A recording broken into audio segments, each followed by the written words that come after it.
घास खा रहे इस मेल इम्पाला पर तेंदुआ सरप्राइज अटैक करता है। 10 सेकंड में वह इम्पाला को पकड़ के कोपचे में गिराता है। शिकार तो पकड़ लिया, लेकिन इस शिकार पर किसी तीसरे का हक है। थोड़ी ही देर में यहाँ थर्ड पार्टी होने वाली है। अगर आपको भी मालूम है कि हर बार की तरह थर्ड पार्टी कौन करता है तो कमेंट में ईमानदारी के साथ बताना। ओके, काफी सारे इम्पाला चुपचाप घास खा रहे थे। उनकी ओर एक तेंदुआ धीरे धीरे बढ़ने लगता है। वह एक मेल इम्पाला को देखता है। इम्पाला के बड़े बड़े सींग देखते ही तेंदुए की पड़ती है। तेंदुआ सोचता है इसे पकड़ूंगा तो ये मेरी ही कह के लेगा। वह प्लान बी को अंजाम देने आगे बढ़ता है।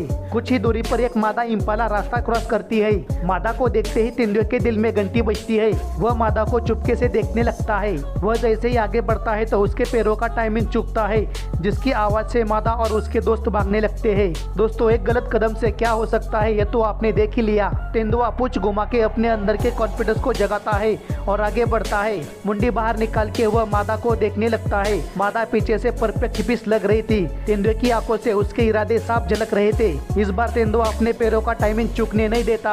3 तक गिनते ही तेंदुआ बाहर आता है। मादा कुछ समझ पाती तब तक तेंदुआ उसे बाहों में दबोच लेता है और अगले ही मिनट वह मादा को कोपचे में ले जाने लगता है। सारी पलटन कान फैला के क्यूरियस नजरों से देखने लगते हैं। तभी ये इम्पाला बोलता है, इसका गेम तो हो गया। ठीक 10 मिनट बाद मादा किसी पुराने हिंदी फिल्म के हीरोइन की तरह झूमते हुए बाहर आती है। इसके भागने के अंदाज को देख अंदर बहुत कुछ बताने लायक हुआ होगा। तेंदुआ हंसते हुए वापस लौटने लगता है। वापस आते वक्त वह देखता है कि इम्पाला अभी भी वही खड़ा है जिसे इसने सबसे पहले देखा था। तेंदुआ कुछ तूफानी करने का सोचने लगता है। वह ऊपर जाकर अपनी आक्रामक पोजीशन में आता है। मुझे ये समझ में नहीं आ रहा कि तेंदुए में इतना कॉन्फिडेंस अचानक कहां से आया। वह पूंछ से हमला करने की प्लानिंग बनाता है। तभी अचानक तेंदुआ इम्पाला पर हमला करता है। तेंदुआ रिवर्स स्लिप मार के इम्पाला को पकड़ता है।